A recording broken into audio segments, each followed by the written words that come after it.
So welcome to the third and final workshop in the City of Laurel Department of Economic and Community Development's free summer workshop series. Tonight's workshop is Planning to Succeed, How to Develop and Achieve Business Goals That Matter. Presented by Dr. Dwayne Buckingham, President and CEO of Real Horizons Consulting Solutions. Thank you so much for being here to present. A few notes before we start. To learn more about other upcoming events, you can follow us on Facebook at Laurel ECD. And please hold all questions until the end. We're going to have a Q&A session. During the Q&A, please use the microphone at the back of the room. And this workshop is being recorded. It's going to be uploaded to the Laurel TV YouTube channel. So thank you for coming tonight, and we will get started. Here's your presenter, Dr. Dwayne Buckingham.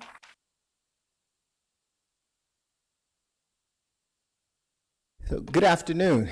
I am so excited to be here, and I'd like to thank Leah and the Department of Economic and Community Development for actually inviting me to speak today about something that I'm extremely passionate about, and that's actually succeeding. I think we all love to succeed, and so I want to talk to you guys about what it actually means to succeed and talk about some strategies to how you're going to do that. So again, as Leah mentioned, I'm Dr. Dwayne Buckingham. I'm the president and CEO of Real Horizons Consulting Solutions. So with that introduction, I want to talk a little bit more about who I am. Why am I standing before you today to talk about planning to succeed? A little bit about myself. I'm actually, again, the president of CEO of Real Horizons Consulting Solutions. Now, Real Horizons Consulting Solutions actually is a consulting firm, but we have three service lines. We provide consulting, coaching, and counseling. Under the consultant line, I actually do organizational development, do executive coaching, and I actually do some team building strategies for organizations under my consultant service line. Under my coaching, I do executive coaching, do life coaching, and some other kind of coaching to help individuals blossom. And then as a counselor, as you can see, I am a licensed clinical psychotherapist, been practicing now for 20 years. So I provide individual and marital therapy, and I've had the privilege of being able to provide therapy to over 30,000 individuals. And say, Dr. Buckingham, how is that actually possible to see 30,000 individuals? Well, I started my career actually in the military. I served in the military, in the Air Force, came in 1998. And at that particular point, I was seeing on an average 6 patients per day. So I was seeing a lot of patients. And you do that 6 times, 20 years, I've seen a lot of individuals. So, had a lot of counseling experience. Furthermore, I'm actually also a commissioned officer in the United States Public Health Service. So after I actually served time in the Air Force, which was 10 years, I decided to transition and go over and do a little time in the actual United States Public Health Service. And I serve now as a captain in the Public Health Service, where I actually am detailed to Department of Homeland Security, where I was serving as the Chief of Behavioral Health Unit. So that's a little bit about who I am, but I can't leave out the most important part, that I'm a husband and I'm a father. But not only am I a husband and a father, I'm a father of a 3-month-old daughter, and my son is 3-year-old, so I'm working with the 3-3. So you guys know, sleeping is a little bit rough right about now. But I'm blessed to be a father and a husband. So that's a little bit about who I am. Now, why are we here? I got 3 particular things that I want to do with you guys. There's 3 objectives. The first one is I actually am going to describe the significance of planning to succeed. I'm going to talk to you guys about planning to succeed based on one of the most important things of developing a business plan. The second objective is basically to define business goals. What are business goals? I find that a lot of individuals actually don't have very clear business goals, so I'm going to talk about that. And then the third objective is to basically explain how you can actually use smart goal setting to develop goals that are going to actually help your business succeed. So we're going to talk about business goals that actually matter. So moving right along, the question that I have for you all is, what does it take to succeed in business? What does it take to succeed in business? That is a question whenever I do counseling or coaching, I ask all of my clients that, specifically brand new entrepreneurs, because individuals get into business and they believe that there are some things that they have that's going to make them successful. And I actually am going to talk about that, which are some myths. There's actually 4 myths, there's 1 fact, and there's 4 reasons why people actually fail in business. So I'm going to jump right in and talk about that. So let's look at this. Planning to succeed, the 4 myths about business, and this is what a lot of entrepreneurs do when they do wrong. They actually, myth number 1 says they actually focus on being passionate and they believe that success will actually come. Have you all heard that? That individual says, you know what, if you just focus on being passionate about what you do, you'll be successful. Myth number 1. Myth number 2, individuals say it is actually better to start your business immediately and then figure out what you need to do to be successful afterwards. Have you all heard that? Where individuals say, just get started. You'll hear a lot of motivational speakers say, just get started, just do something, and then figure it out later. Myth number 2, bad thing to do. Number 3, if you know what your purpose is for launching your business, success will come. That is another myth. Because people believe that, again, if you walk in your purpose, you'll be able to be successful. You'll hear a lot of people talking about purpose, purpose, purpose. That's a myth. You need more than purpose to be successful in business. And then the 4th myth is actually, if your heart use your heart as the best guidepost to run your business. Have you guys heard that? Where you heard actually say to people, use your heart. Your heart actually will guide you to be successful. That is a myth, because again, you need more than your heart to be successful in business. So I talked to you guys about the 4 myths that actually creates problems for entrepreneurs as they begin to start their businesses. But there's 1 fact. And 1 fact is that remains, according to our source, Bloomberg, they said 8 out of 10 entrepreneurs fail in business within the first 18 months. That is a whopping 80%. So we have a lot of people who start businesses, but they're not successful at succeeding in business. And there's some reasons why. So I like to use the number 4. There's 4 reasons why. The first reason being that the lack of short-term and long-term planning. Most individuals go into business and they actually do not have a plan of how they're going to succeed. They don't have 1-year goal and they don't have 5-year goals. They just kind of jump into it with passion, with purpose, and using their heart to guide them, and that's not good enough.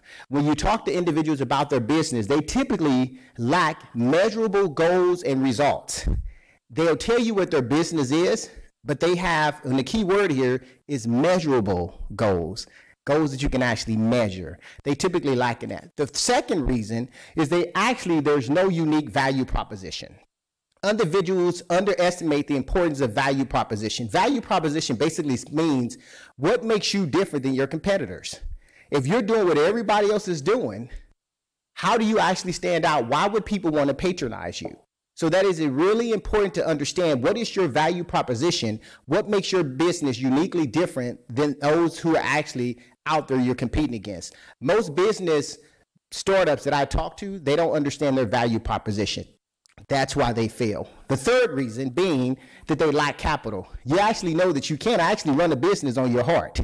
You can't run a business in purpose. You actually have to have some capital. And unfortunately, the only way that you actually get capital as a startup is that you have to have some plans for how you're going to generate revenue, which again, most businesses do not have. When you actually do not have capital, you can't do what? You can't pay your bills. If you can't pay your bills, it's kind of hard to stay in business. So you actually have to have capital. And when you don't have capital, it's hard to attract investors, people who want to invest in you, because any investor wants to like to see a return on their what? On their money. So if you actually are not making money, most investors are not going to invest in you. So we have to be clear about that. And then the fourth reason is lack of profit. There's a difference between revenue and profit. So you can have revenue coming into your business, but what most business owners do is when they get the revenue in, the first thing they do is actually pay bills. And many only make enough to do what? Pay bills. You cannot sustain and succeed in business by paying bills. There has to be a profit margin. And so without goals, many of us don't understand how to create businesses where you actually have a profit margin. And so that becomes a problem for us. So these are the 4 reasons why we actually fail in business. And this is the reasons that individuals, when they go to build purpose, passion, my heart is a guidepost, and they fail because they don't pay enough attention to these things. Now, the question that I have again for individuals when they come to me for consulting, I typically say, what is the one thing that you can do? What is the one thing that you can do to actually ensure that you succeed in business? Many struggle with that particular question. What is the one thing that you can do? And I have a simple answer for many of the individuals, and it's actually to develop a business plan. Develop a business plan. We have a lot of, we like to say mom and pop stores. I grew up in St. Louis, and we had a lot of mom and pop stores, meaning they had passion, they had purpose, and they ran into a little money and they just started a business. But they never had a business plan. And unfortunately, without having a business plan, you cannot create a legacy. So your business plan is an outline, which I'll talk about, for how your business is going to move forward in the future. Without a business plan, your kids, your grandkids can't successfully step into your business and run it because there's no plan. And so what we would say, a quote here is, I say, failure to plan will ensure that you will likely fail. So if you do not plan, there's a high possibility that you actually will fail. What is a business plan?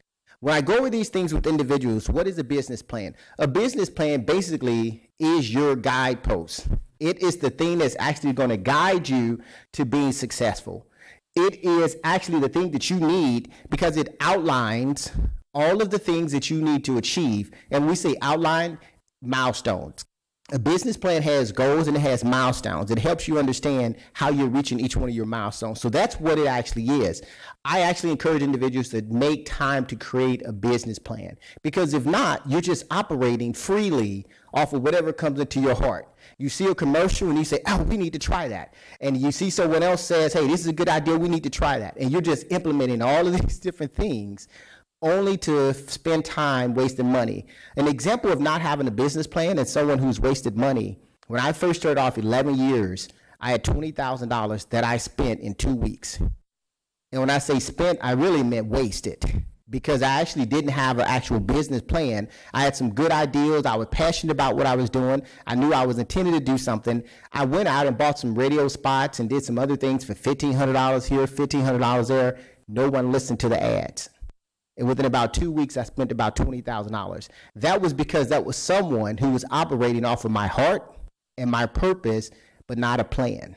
And so I kind of failed miserably financially with that within 2 weeks, spent that kind of money. The other thing that a business plan, what does it do for you?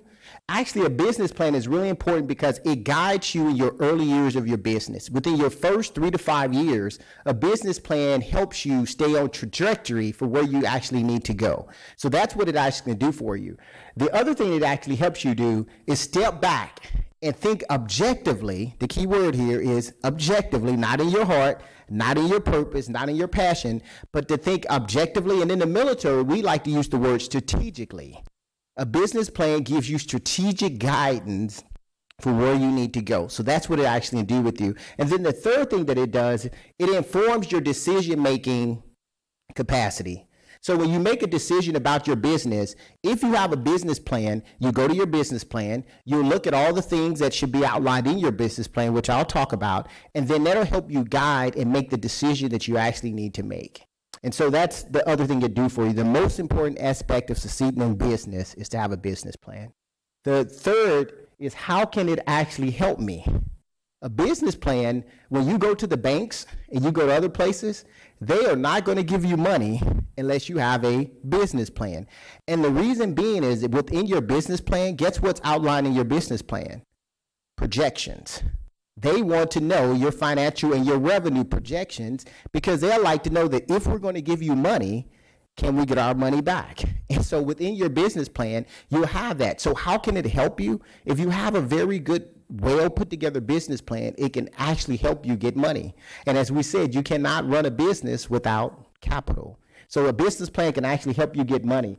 Every business needs capital to succeed. So you want to actually create a business plan.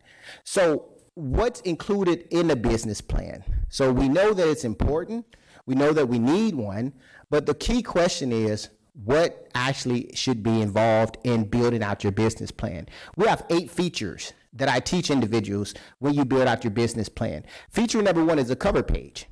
Very simple. You got to put your business on there, your logo, your name. It's like a title page. You have that. The second feature actually is an executive summary. Now, this is the most important part of your business plan. And the reason why is because your executive summary is a summary of everything that's outlined within your business plan. It's going to talk about your population that you're going to serve. It's going to talk about your service. It's going to talk about your market. It's going to talk about the financial projections, all within a summary. So that executive summary is the first thing that when an investor is looking at your business plan, sometimes they may not actually look through the whole business plan. They may just actually look at your executive summary, and that's it. And so you want to make sure that you have a pretty sound, solid executive summary, following by your company description. In your company description, you're going to say, hey, I'm Real Horizons Consulting Solutions. We provide these particular services. You're going to talk about the management. If you have a president, a vice president, you're going to outline those individuals. You're going to talk about your demographics. You're going to talk about all those different things in your company description. And the actual fourth part of it is your market research. This is why I believe a lot of entrepreneurs, especially new entrepreneurs, actually fail. They fail to do the market research. Market research basically is looking at, is there a demand for what you want to supply? Most individuals come up with great ideas, and they believe because it's a great idea that everybody's going to buy it. And they never, ever actually do any market research to actually see if what they have to sell is actually buyable. And they fail miserably at that. So you have to do some market kind of like research to figure out who are your competitors, who are you competing with, within a 100-mile radius up to the next city over. You have to do some market research. The fifth thing you have to do, actually look at your product and service line. In that particular part of the business plan, you're going to outline the products that you offer or the services that you offer, and you're going to do it in very great detail. Now, when you do your product/service line, when you're talking about that, you have to also look at your value proposition. what services, what products are you offering that, again, distinctively make you different from your competitors? Because if you're just doing what everyone else is doing, it's hard to actually get the revenue. For example, my first business plan that I created, I decided I wanted to open up a daycare center. And there was a lot of daycare centers within the area. And I'm going to give this out, all of my secrets, but I'm going to put it out there. One of the things that I did that I knew that the daycare centers, they were not offering, was I decided to do a one-stop shop kind of daycare center. And basically what that meant is I actually took barbershops and beauty salon, beauticians, professionals, and I embedded them within the daycare, which means that when individuals drop their kids off, they can actually get haircuts and get their hair done while they're actually at the beauty salon. At the child care center, which saved what? Time and money for the parents. And it was a one-stop kind of shop. So that was just an ideal that was uniquely different than those who actually were out there doing the same thing. So you have to kind of be thinking about the propositions and what makes your value different. It was actually, I wrote the business plan in Wyoming. I was stationed in Cheyenne, Wyoming at the time in the Air Force, and I wrote the business plan, and I actually won a state prize for the business plan. However, I did not implement it because part of winning, they wanted you to open it up in that community to bring in revenue into the city. And because I was in the military, I quickly left there and I was headed to Germany. So I didn't actually open up. But yeah, it was successful in terms that I actually won the competition. Oh, sorry. So the other part of this is marketing and sales. Marketing and sales, most people don't have a marketing strategy. It amazes me of individuals who believe they can start a business without ever, they don't even have a marketing budget. So how does someone actually know to purchase your services if you actually don't have a marketing plan? So how are you going to reach your customers? Are you going to do Facebook ads? Are you going to attend networking events? Or are you going to get out and do certain things? So they don't even have that in there. A marketing plan and sales. One of the things that investors look at when they come to examine your business is your what? Sales. They want to know if you're making money. If you're not making money, again, investors typically do not want to invest. But not only investors, but customers.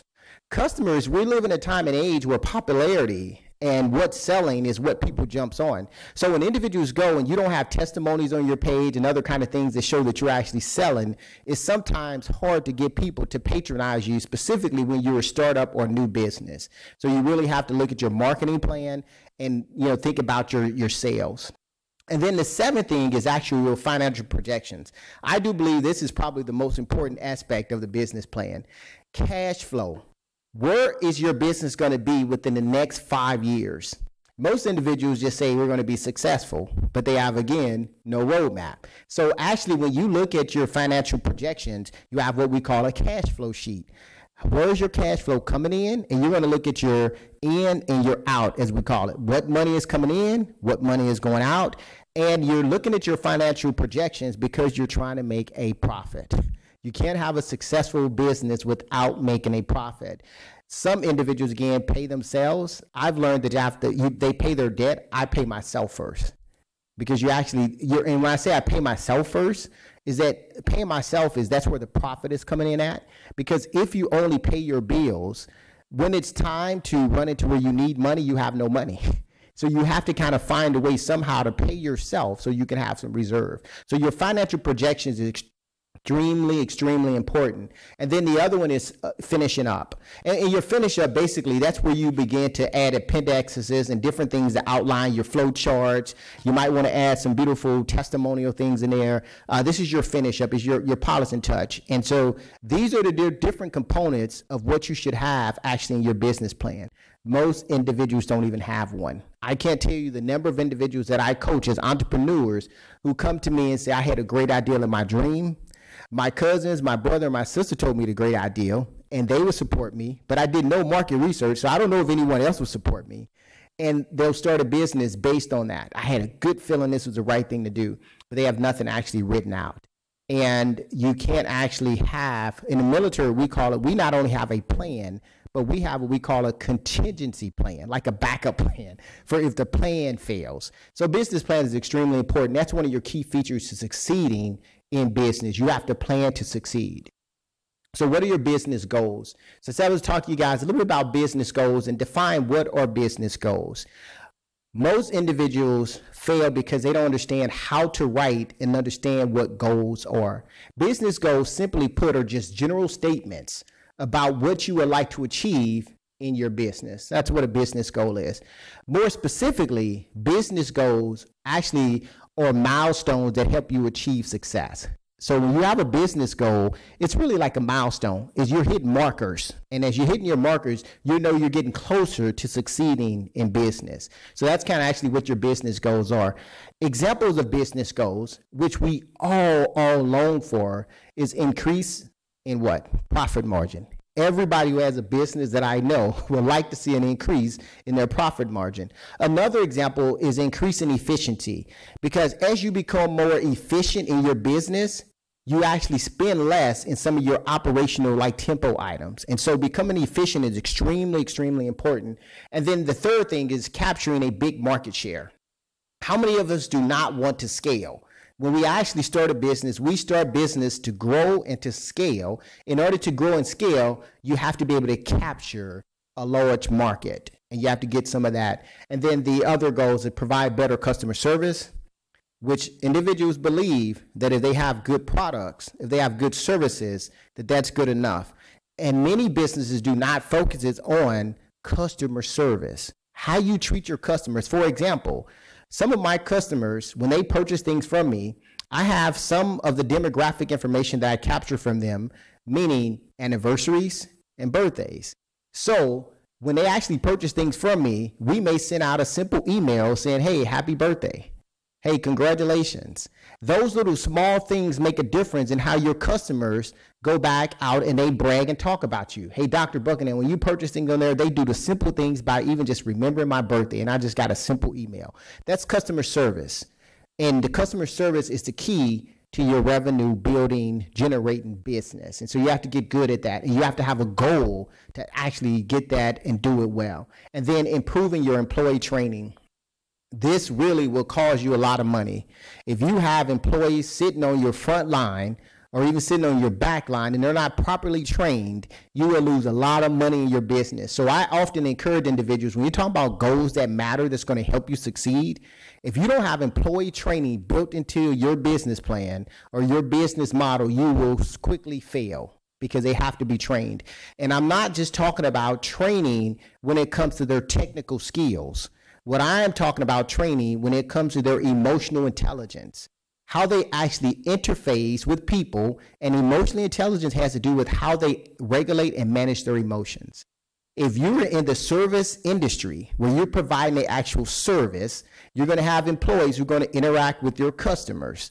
And if they do not have good emotional intelligence, they refer to it, ability to regulate and monitor their emotions, you're going to have problems because you'll get complaints. And if you're in a certain industry, you may get even legal complaints. And legal complaints meaning attorney. An attorney have what? Fees. And fees cost you money. And that works against your bottom line with your profit margin. So these are things that are really important. When you define your business goals, you want to look at and make sure you have business goals that matter. These are all the business goals that actually matter. So how do you actually set a goal?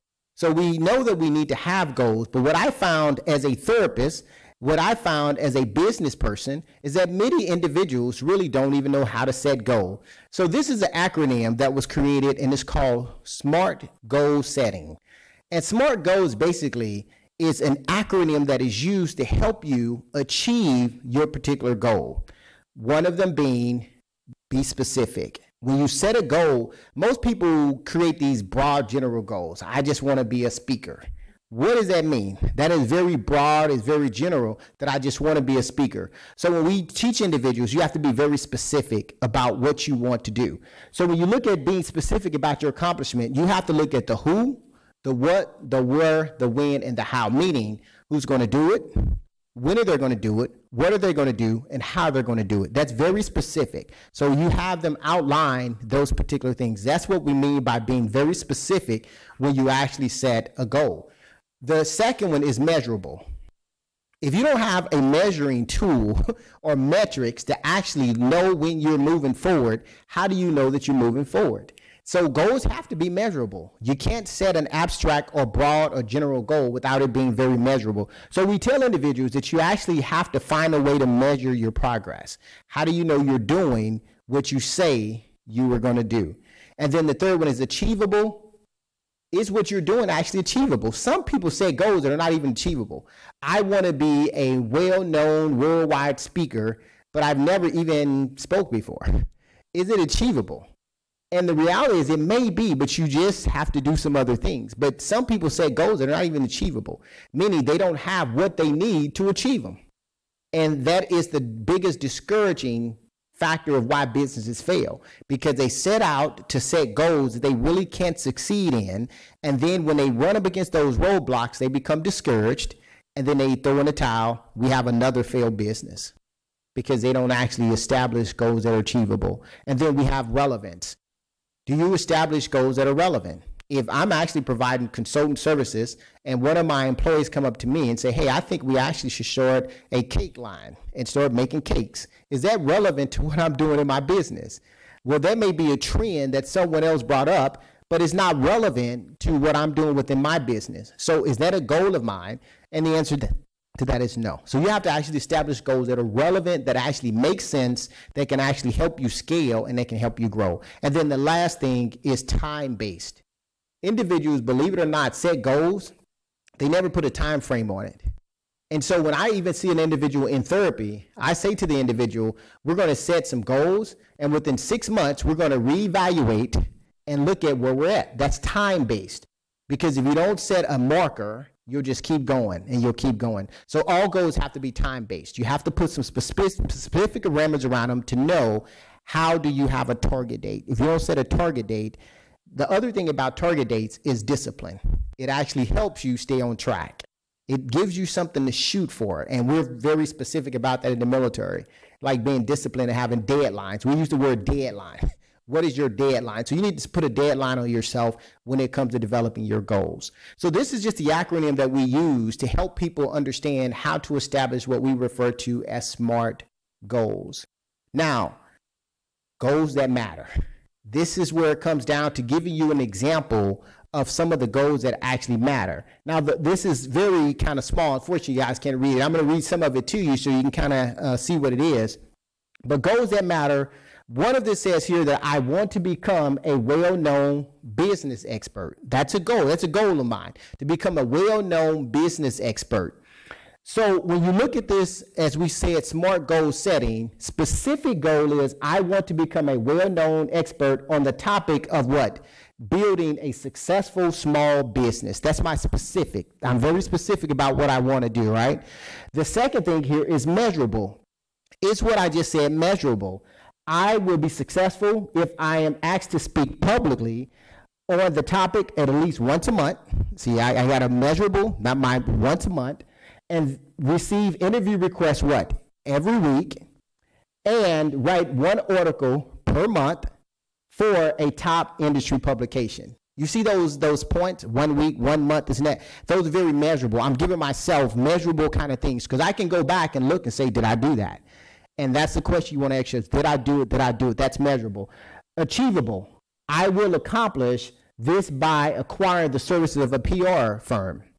So is it achievable? Yes. If I want to become a well-known speaker, I go out and I can hire a PR firm, a publicist who can help me run a campaign that can help me achieve my goal. So I can make it very achievable by accessing what? That's referred to as a resource. So it's achievable because I'm saying I'm going to go out and get the resources that I need in order to run a successful campaign.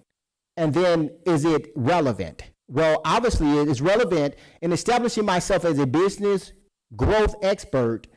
It basically would reinforce my 11 years of experience as an entrepreneur. But more importantly, what it's actually going to do for me is going to allow me to reach more small business owners who need some business guidance advice.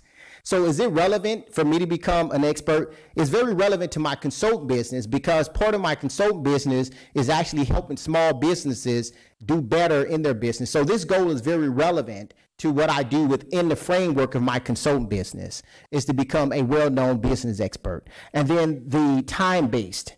I want to be considered a well-known business expert within 2 years. See, I put a time on it. within 2 years. So that's going to say within that 2-year window, I'm going to build out a lot of different things that's going to position me to be a well-known business expert. That is what you do. That's a specific goal. And then at the end there, you write a summary. You put it all together, as we refer to. And putting it all together would say, I will acquire the services of a PR firm and launch a publicity campaign. That's how I'm going to get some recognition. That will help establish me as a well-known expert in small business growth who is asked to speak publicly. That's my goal, is to be asked to speak publicly. What am I doing today? Speaking publicly, right? And not only speak publicly, but I'm actually going to do that once a month. I'm going to receive interviews every week. And again, I'm going to write articles at least once a month for well-known publishing companies. And basically, the well-known part of the top notch is because when I say I want to be well-known, you can't really go to a moms and pop. You kind of have to go to the moms and pop, but you also have to hit the top industries because they are the ones who have the PR dollars. They have the ones who have the budget to get you out there. So you have to kind of reach out to them. Many of us think small. If you think small, you stay small. You have to think big, and which means just as well as you can, patronize the moms and pop shops, which we should, which I am one of them myself, considered based on employee numbers and dollars, but you also have to be able to dream to go after the big guys with the big money so that you can get the big recognition that you want in your business. You can do both. And, at the end of all of this, the bottom line would be that my goal is to help small businesses grow by helping them understand how to do business plans and how to actually succeed in making sure that they have everything lined up. So this is what an example of what a goal that matters. And this is how you write it out. So this would be an exercise that you would do for yourself. Is it specific? Is it measurable? Is it attainable, relevant, and time-based? That's how you would write a goal. Another one that I actually had that I would like to share with you all, that I believe most businesses actually would like to do this as well. And that's what? I would like to grow my business. Most people don't go into business to stay the same. We all like to go into business so that we can actually scale. So this is actually a very good goal, I think, that most of us have. So what do you actually do to grow a business? I would like to acquire 3 new clients for my consultant business. 3 new, right? So that's growth. I didn't necessarily say that I need 20. I said 3. If I can just start off with 3, because if I can get 3, that builds up my confidence and it helps me move. So all of your goals don't have to be so large and huge to where you're kind of chasing and running get 3 new clients, right? That's what I would say that make it specific. The measurable piece, well, I will measure my progress by how many new clients I bring on while maintaining my current client load. So measuring how many clients I bring on while also maintaining what I have. That's very measurable. Then we look at, is it achievable? I would ask my current clients for what? Referrals. That's why customer service is important, because the streamline that I've learned is that they call the 20-80 rule in business. And the 20-80 rule is that most of us, we focus on the 80, which is the 80% that we don't have, and we forget and we neglect the 20% that we do. See, when you already have a clientele, your biggest chance of getting more business is through what? Your clients who give you referrals, word of mouth. And so you really want to make sure that you actually go to your clients and do right by them, because they'll be the ones who actually send you additional business. So I said one way that I would do is ask my clients for referrals. The second thing that I said that I do to make sure that it's achievable is that I'm actually going to launch a social media marketing campaign. Back to that marketing strategy. I'm going to launch a social media campaign. You can run Facebook ads on a budget. You put out a budget. For example, I just ran one for $50. And for $50, I can reach up to about 5,000 people. But it specifically ran through Facebook ads. And that's considered part of my marketing campaign. You can do that. And then the last thing here is network local businesses. I'm standing here today because I attended a network function that was standing, and I met some people who told me about this particular event and some other events that are coming on. So it's really important that you get out and you network. One of the quotes that I use, and I tell a lot of my clients, is that you want to use your network to build your net worth. Your network is key to building your net worth. It's the people that you know, and sometimes you have to get into rooms and get into offices in order to make the big deals. and that comes through networking. So these are all the things that I said that would make it achievable for me to grow my business. And then I said, is it relevant? Yes, it is. Adding additional clients is actually going to bring more money into my business. And as it brings more money into my business can scale and grow. So it's very relevant. And then the time-based, I have 3 new clients within what? 2 months. I said I'm going to get 3 new clients within a 2-month period. That's how I'm actually going to grow my business. And then you go back and you do your exercise of putting the summary together. I will acquire 3 new clients for consulting business within 2 months by asking for referrals, launching a social media campaign, and attending network functions. This will allow me to grow my business and increase my what? Revenue. You have to increase your revenue, because as you increase your revenue, you actually can go out and you can do more marketing. As you do more marketing, you grow your client base. As you grow your client base, you bring in more revenue. It's a cycle. You understand that? You have to kind of create that pattern to grow your business. The last one, which I'm really not going to go into a great detail, but I will say that this is probably the most important one. And I say not a great detail because if I haven't sold you on the importance of creating and develop a business plan by this point, I don't know what else I can say. But this is one of the goals that I believe that each one of you all should be striving for, and that is to create and develop a business plan. If you don't have a business plan, that should be your primary goal if you want to start a business, and if you're already in business, create a business plan. And I gave you the outline of what's in that business plan, but a business plan, the gist of it, the bottom line is a business plan is going to allow you to succeed in business. It is your roadmap. It is your guideposts. It is your capital investment tool. And when I say your capital investment tool, meaning it's the way in which you're going to get money. And so everything that you need to do to succeed in business, in my opinion, is going to be evolved around your business plan. And you may know individuals who have a business and actually do not have a business plan. But I would highly encourage you not to follow that model. So if you actually can create a business plan, I would highly recommend that you do that. And the last thing here that I talk about is relates to business, building out your business is opportunities. Opportunities to scale your business. So as a businessman, I actually create opportunities for individuals to scale their business. I have 2 events that are coming up for entrepreneurs and for business. One event is called YDM 6.0. YDM 6.0 is You Deserve More 6.0 because I offer a 6-hour in-depth workshop for women. Now, You Deserve More was birthed out of a movie that I recently did called You Deserve More. And I launched it on March 29th, right here in DC at the Avalon Theater to an audience of 330 people. And the movie was inspired by my daughter, who's now 3 months. And as a therapist, I was looking at a lot of women of all different ethnic backgrounds, a lot of women who were suffering from depression, a lot of women who were suffering from domestic violence, and who were just unhappy. And so I created this campaign, said, You Deserve More.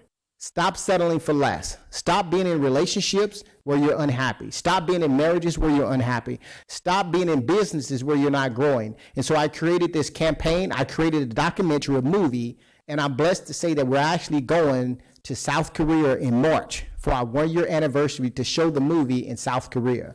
But as a result of that, I actually created this platform for women called You Deserve More. And so we're having a 6-hour workshop on August 24th, where I'm going to be pouring into women and I'm going to help them transition from actually abuse to happiness, from loneliness to love, from poverty to prosperity. So we have a full agenda of 6-hour, and it's called 6.0 because it's 6 hours of intense boot camp kind of thing. So I focus on helping that. The second opportunity that I have is we call BPB 101, and that's called Business Planning Basics, where I basically am going to teach individuals how to actually create a business plan, how to go in depth. And that's going to be a 2-hour webinar because what I learned being in the DC area, sometimes you have to create multiple ways to reach people. And so webinars is a key way to reach people because they can sit in the comfort of their home the new way, and they can get the services they need. So I'm going to be doing a 2-hour business development workshop on September the 6th. And you can actually just send me an email to actually sign up and get the details about that. But that's going to be specifically for those who really really serious about building out their businesses by having a business plan. So those are two opportunities. So when I said you want to succeed, you have to be around people who have succeeded, and you have to actually have a roadmap for how you're going to get there. So these are just opportunities that you can put onto your roadmap. And then my final thoughts are these things. I like to leave you with, these are some of the quotes. As a therapist, I always, like to leave quotes, and my quotes are this. The first step towards succeeding in business is to what? Plan its success. You have to plan your success. You just can't wake up and let your heart guide you and your purpose and your passion. Those things should always be key in what you do.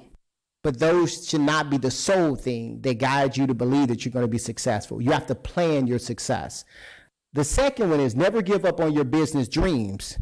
Just realize that dreams without actions are just dreams.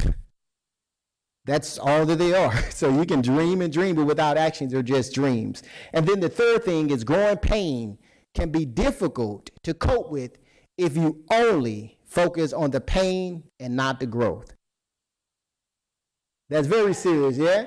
You understand that? I'll repeat that one more time. I want that to kind of like resonate and sink in, because when you start a business, you're going to have some growing pains. But you shouldn't just focus on the growing pains. You should focus on the growth. And that's what I want you to do, is just to understand that when you're feeling like you want to quit, understand that if you make a step, I define success in two ways. Some people define success as reaching an end point. I define success at every step you take. If you're here and you move here, is that not success? It is. But we typically define an end point to where I'm successful when I get here.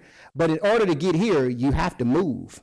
So every step you take, embrace that as success and be happy about even your smallest step, because that's part of your growth. And then the last one is my favorite quote.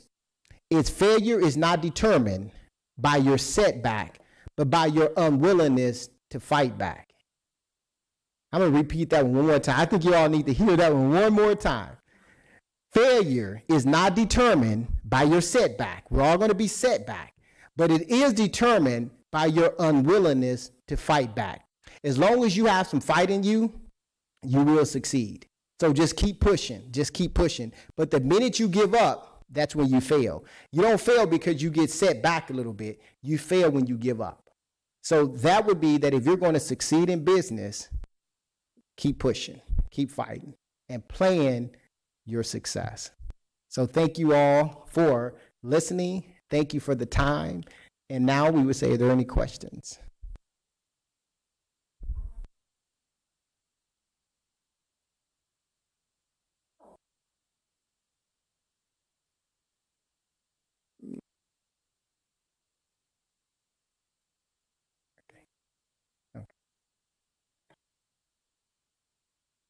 If we're interested in learning more about other workshops you have, or how can we get in contact with you, or do you have like a Facebook page, website, those type of things? Yes, thank you for asking that most important question. If you're going to grow your business, you need to let people know where to find you, right? So yes, here's my information. You can find me. The easiest way is to email me at RHCS, that's RHCS at realhorizonsdlb.com. You can also go to my website, which all of my information is on there, is www.drbuckingham.com. And you can also find me on Facebook. If you just put in Dr. Buckingham, I'm Dr. Dwayne Buckingham, and my handle would kind of come up as well. But those are different ways in which you can actually find me as well. And I'm actually here in Laurel. My office is here in Laurel. But go to my website, www.drbuckingham, that's DRBUCKINGHAM.com.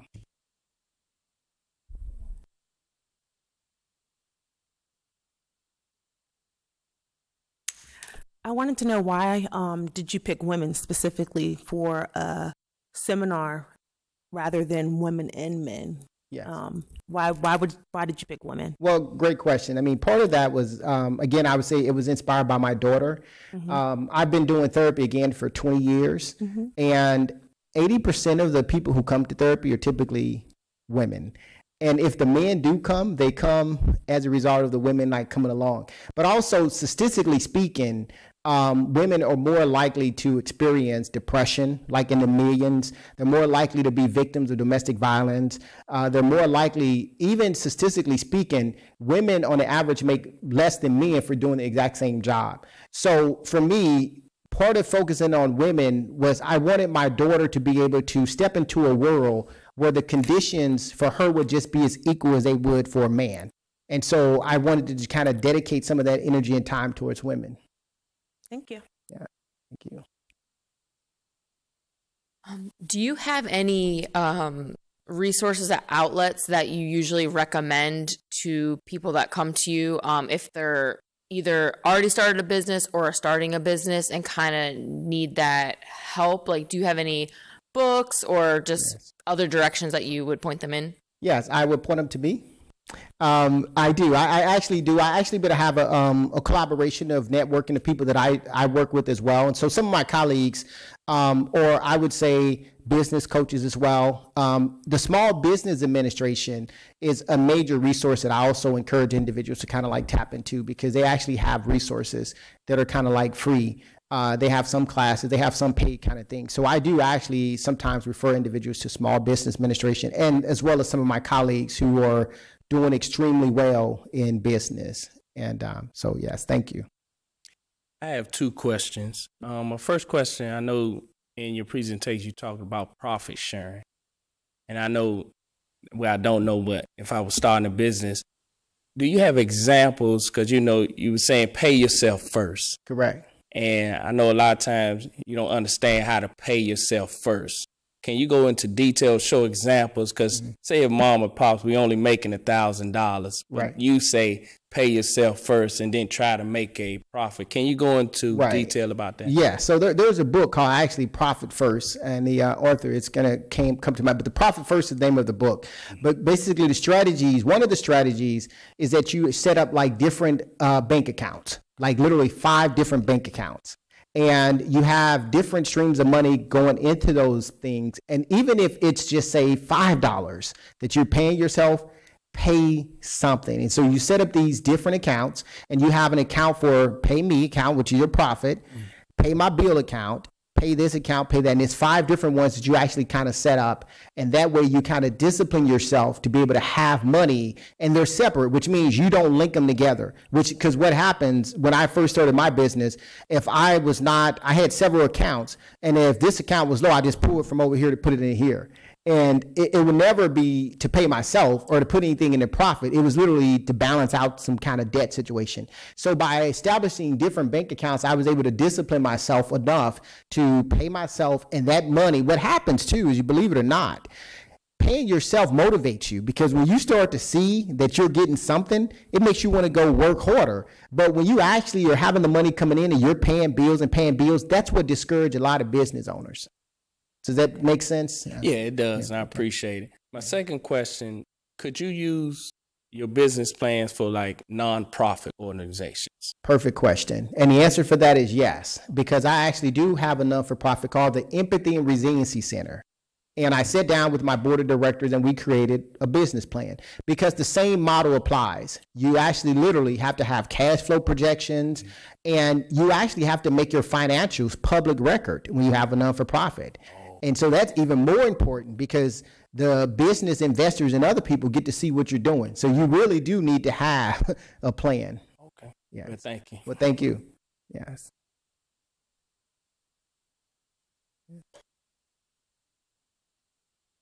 Thank you. Thank you so much for being our presenter. Yes. Thank you so much. Yes.